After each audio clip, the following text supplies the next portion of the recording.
What if the reason you keep going back isn't because you're weak, worthless, or a fake Christian, but because something deep inside you is still quietly hurting? And right now, that sin feels like the only thing that knows how to reach that pain. Here's the truth most people won't tell you. You're not addicted to sin. You're addicted to what it gives you. Hey, I want you to stay with me for the next 15 minutes. Because by the end of this, you're going to finally understand why you keep returning to the very thing you hate, what you're actually looking for underneath it, and how real freedom begins. Not by trying harder, but by seeing clearly. This isn't a shame video. This isn't an excuse video. This is a healing video. Let's be real for a moment. You've been told the problem is you just need more discipline, more prayer, more accountability, and every time you fall, that voice whispers, "You don't love God enough. You're just weak." But if it was truly that simple, you would have stopped already, right? You've tried, you've cried, you've made promises at 2 a.m., yet here you are again.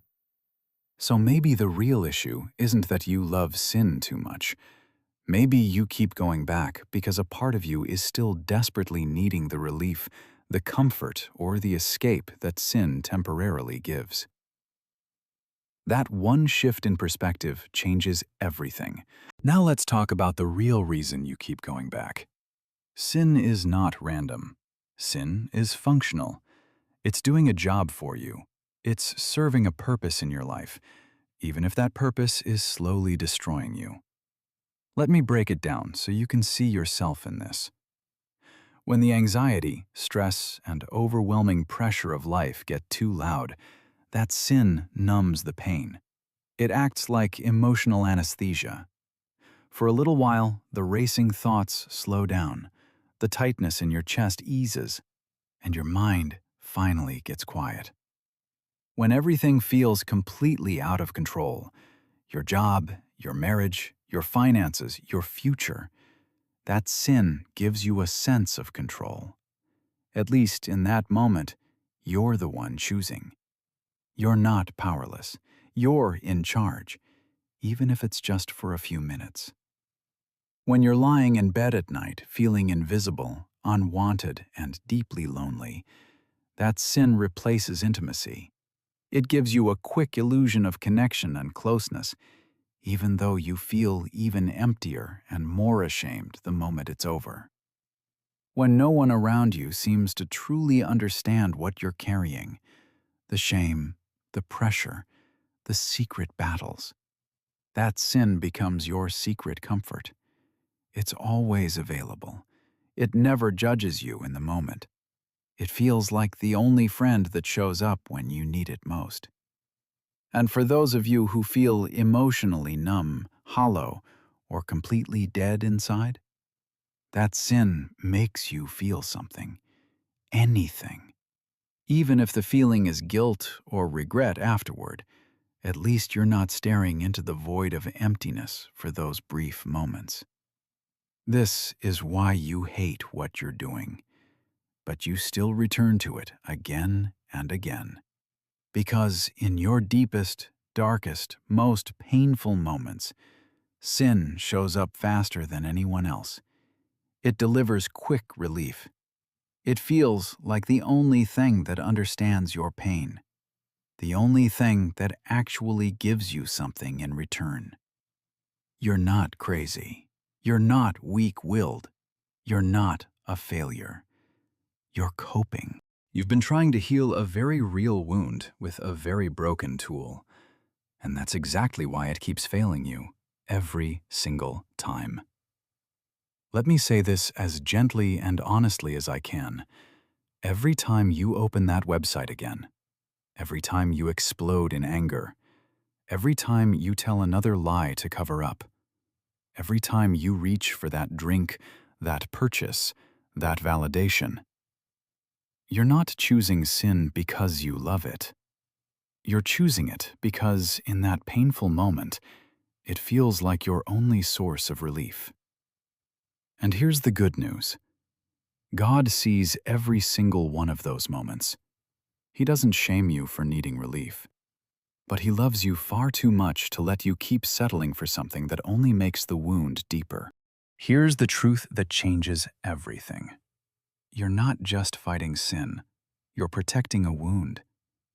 That's why all the willpower, all the accountability partners, and all the "I'll never do it again" promises have never been enough. Because underneath every repeated behavior, there's a wound that's still open and still bleeding. Let me show you what this looks like in real life. When lust and pornography keep winning the battle, it's rarely just about sex.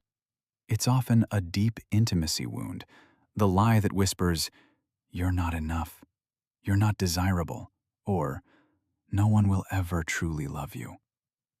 When anger and explosive outbursts come out of nowhere, it's usually covering old, unresolved pain. Perhaps the rejection of a parent, betrayal in a relationship, or years of feeling unseen and unheard. When any kind of addiction keeps pulling you back in, scrolling for hours, overspending, substances, or endless entertainment, it's almost always an escape from a reality that feels too painful or overwhelming to face alone. When you lie, hide, or people-please to keep everyone liking you, it's rooted in the fear of being fully seen and then abandoned or judged. You're not a bad Christian for struggling. You're a wounded person who has been trying to protect yourself the only way you knew how. Let me get personal with you for a moment. There was a long season where I kept falling into the same sin no matter how hard I tried. I prayed aggressively, I fasted, I made big commitments to God, but I would still fail again. One quiet night, I broke down and asked, "God, why is this so powerful in me?" And the answer I received pierced my heart.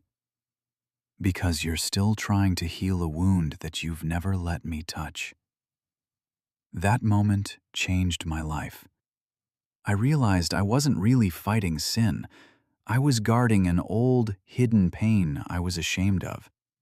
The sin had simply become my bandage, my painkiller, my protector. Friend, as long as that wound stays hidden in the dark, the behavior will keep returning.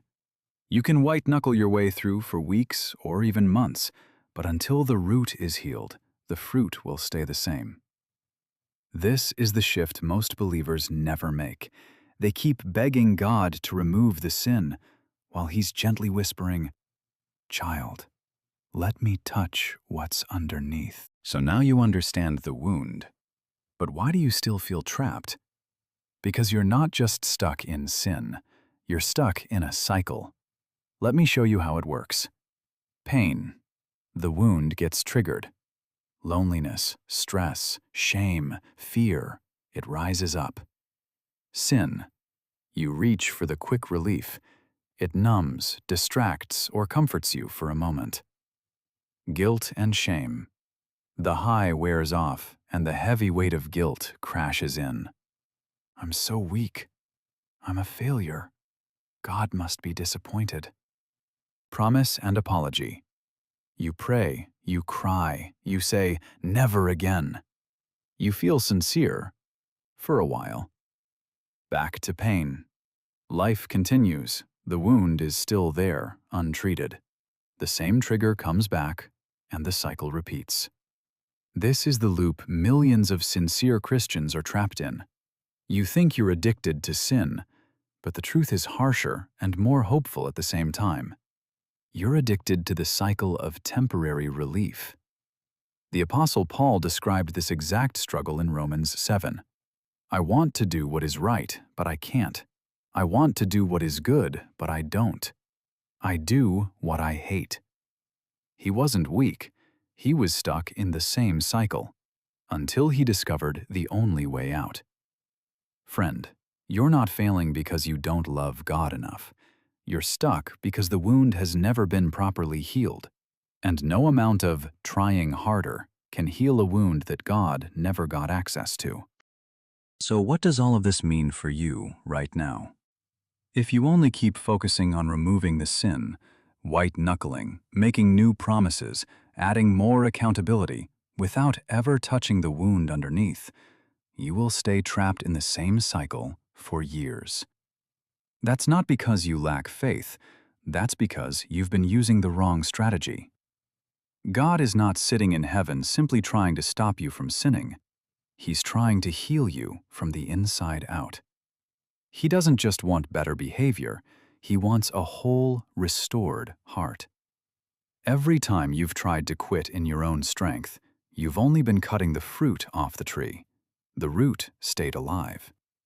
That's why the same sin keeps growing back stronger. Here's the shift that changes everything. Freedom doesn't start when you try harder. Freedom starts when you get radically honest about what you've been using sin to provide for you. When you finally whisper to God, "Lord, I'm not just struggling with lust. I've been using it to feel wanted and desired. Lord, I'm not just angry. I've been using it to protect my heart from more rejection. Lord, I'm not just addicted. I've been using it to escape pain I don't know how to face." That level of honesty is not weakness. It's the beginning of real freedom. Because God is not disappointed in you for needing relief. He's patiently waiting for you to bring that need to Him instead of to the sin. He wants to become your true comfort. He wants to become your real intimacy. He wants to become your safe place when life feels chaotic.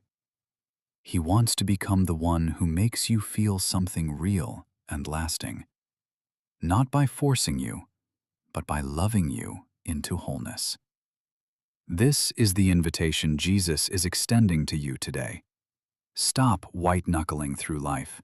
Start surrendering the wound. The moment you let God into the deepest, most hidden, most painful place you've been protecting, that's the moment the cycle begins to break for good. So how do you actually begin to heal? It starts with a simple but powerful shift. Instead of just saying, "God, forgive me," you start asking deeper questions. Here are 3 questions I want you to ask yourself every single time the urge comes. What pain am I trying to escape right now? Name it. Loneliness, stress, feeling worthless, rejection? What am I really needing that I've been asking sin to give me? Comfort, control, intimacy, a sense of being alive? What would it look like to let God meet this need instead? Don't rush through these. Sit with them. Here's a practical exercise I recommend you do this week. Take 10 minutes tonight. Grab a journal or your phone notes and write honestly. My biggest struggle right now is blank because it gives me blank. The wound underneath is blank. Bring that paper into God's presence. Read it out loud to Him. There's something powerful about bringing your darkness into the light. A short prayer you can pray, make it your own. Father, I confess I've been using blank to heal what only you can heal. I've been protecting this wound for too long. Today I open my hands. Show me the pain I've been hiding. Come into this place. Heal me here. Be my comfort. Be my intimacy. Be enough for me. I don't want to just manage my sin anymore. I want to be free. In Jesus' name. And here's what to do in the moment when the urge hits hard. Stop. Pause for just 5 minutes. Ask the 3 questions above. Breathe slowly. Then choose, even if it's messy, to reach for God instead of the old pattern. Healing doesn't happen in one day. It happens in thousands of honest moments like this. You don't have to be perfect. You just have to be honest. Listen to me, friend. You are not disgusting. You are not hopeless. You are not broken beyond repair. You are simply wounded. And for a long time, you've been doing the best you could to survive with that wound. Every time you went back to that sin, you weren't trying to rebel against God. You were trying to stop the pain, even if it was only for a moment. God sees that. He sees every hidden tear, every night of shame, every promise you broke. And He is not angry with you. He is moved with compassion. But here's the beautiful truth. Survival is not the same as freedom. Coping is not the same as healing. And today, your Father is calling you higher. He is calling you out of the cycle and into real wholeness. He is not asking you to be perfect. He's asking you to be honest and let Him love the parts of you that hurt the most. You are deeply loved right where you are, and you are closer to freedom than you think. So here's what I want you to do right now. Don't just fight the sin. Face the wound that's feeding it. Don't just ask for forgiveness. Ask for healing. Right now, in this moment, open your heart and say, God, I'm ready. Heal me. If this video spoke to the deepest part of you, I want you to do one thing. Comment below with just one word. Heal me.